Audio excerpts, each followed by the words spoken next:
Coming up on Valley News Live at 6, they're referred to as long haulers. Meet a woman who has seen her life change over long-term COVID effects. Parents opposed to mask mandates in school are joining forces to support one another. And a school district that's going to require how students can avoid having to quarantine if they are a close contact. Valley News Live at 6 starts right now.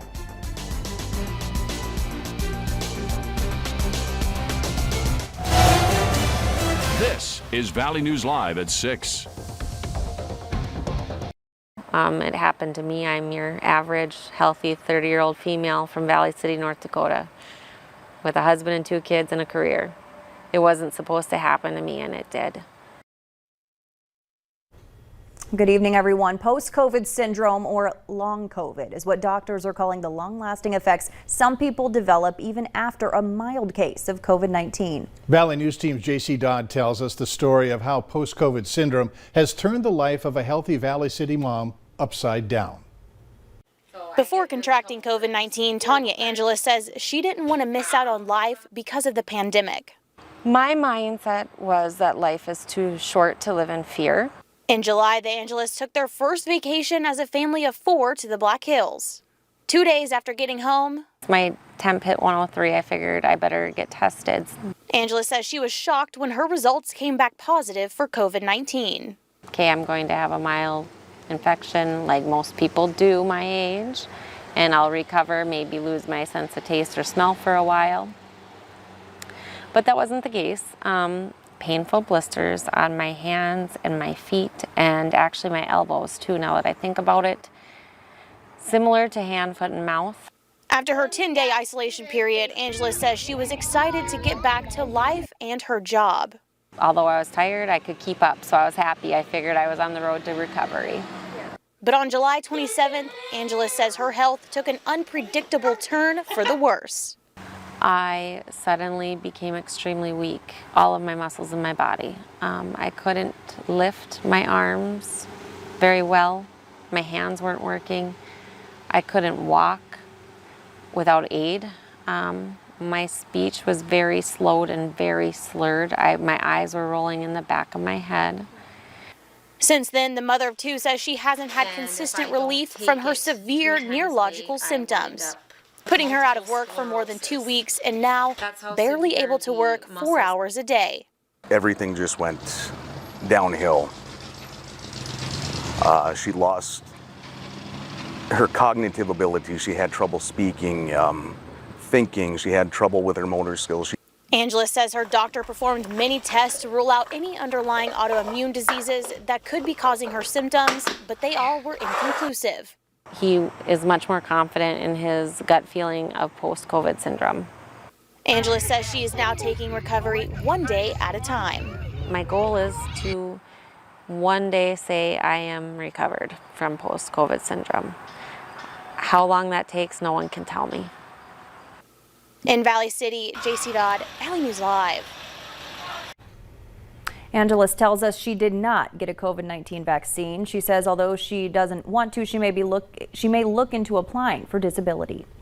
Happening right now, a group called Let Parents Decide that it is holding a meeting at the Hilton Garden Inn on 17th Avenue South. Their beef, mask mandates.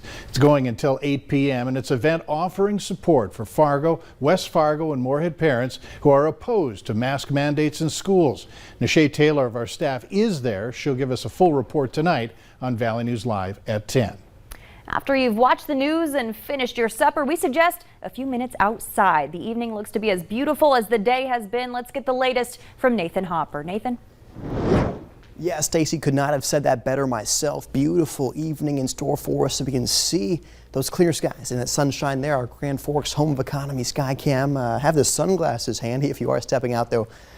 With the sun still up, of course, this evening. Going to be a clear sky night and sunshine expected tonight as well. Satellite and radar. Just want to show this to you to show you that, yes, there's nothing that we have to be concerned about for this evening. Temperatures there are pleasant as well. Seeing 70s still across our Minnesota neighborhoods.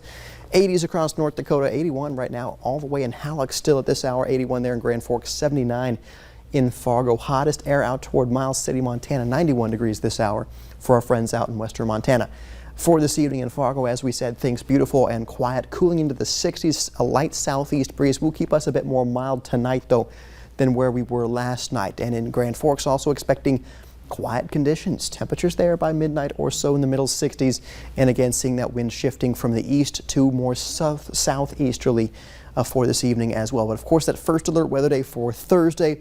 Here's a snapshot of what we're watching for Thursday. Some widespread rain, heavy rain off toward the south end, some storms as well. Cold front passing its way through. Stacy, Mike will detail this out in, well, more detail coming up in a few minutes. All right. Thanks so much, Nathan. Yeah. There will be no change in the liquor license status for the Africa Bar and Restaurant in South Fargo, at least for now. The city's Liquor Control Board meeting was canceled today at the request of the bar. The board was going to consider the business's reapplication for its liquor license. However, the bar has secured legal counsel, which wanted time to review the case. At this point, it's not known when the matter may resurface before the city. The club's liquor license was suspended in early July after a security guard was shot and killed in the club's parking lot in May. No one's been arrested for that shooting. Police also say the club has had several reports of fighting and underage drinking.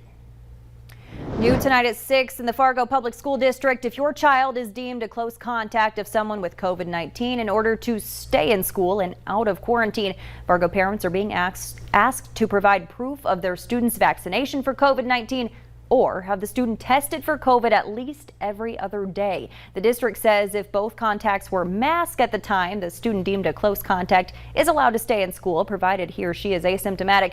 The vaccination or test out requirement to stay comes into play if either of the contacts were unmasked. Now, there are a number of options in that scenario. You can read much more about them all right on our website, valleynewslive.com. A Fergus Falls High School graduate is claiming teachers and staff in the district bullied and mocked her while she was a student. 18-year-old Ziola Holm contacted Valley News Live to share her story, saying she's speaking out now in an effort to prevent other students from going through a similar experience while in school. Holm was a 504 plan student because of her genetic medical condition, which means she receives special accommodations, including extra time to complete homework and tests, and extra time to get from one class to another. But the teen says most teachers did not properly support her, and even says some treated her poorly. I feel regret because there are a lot of times where I would not speak up because I was too scared to. Just because when I would speak up for myself, it was always backfired to me. Current District Superintendent Jeff Drake says he took action to address Holmes' complaints after she spoke with him during Holmes' senior year. To learn more about the teen's complaints against the district and how two superintendents responded, catch the full story. We're going to run that tonight on Valley News Live at 9 and 10.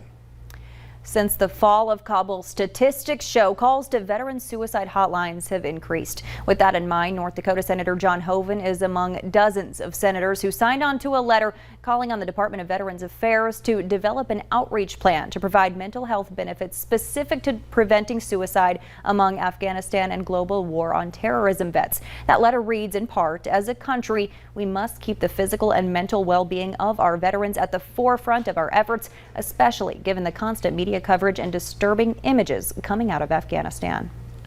Later on Valley News Live at 6, what you need to keep an eye out for when it comes to your child vaping. Those high temperatures today, thanks to that sunshine, 80s for most of us across North Dakota, 79 that high in Monoman, 81 that high in Cavalier and Halleck. Yeah, we've got more 80s on the agenda, but then changes on the way. We'll break it down for you next. We've got some problems here in the valley. And this is the pall of the smoke.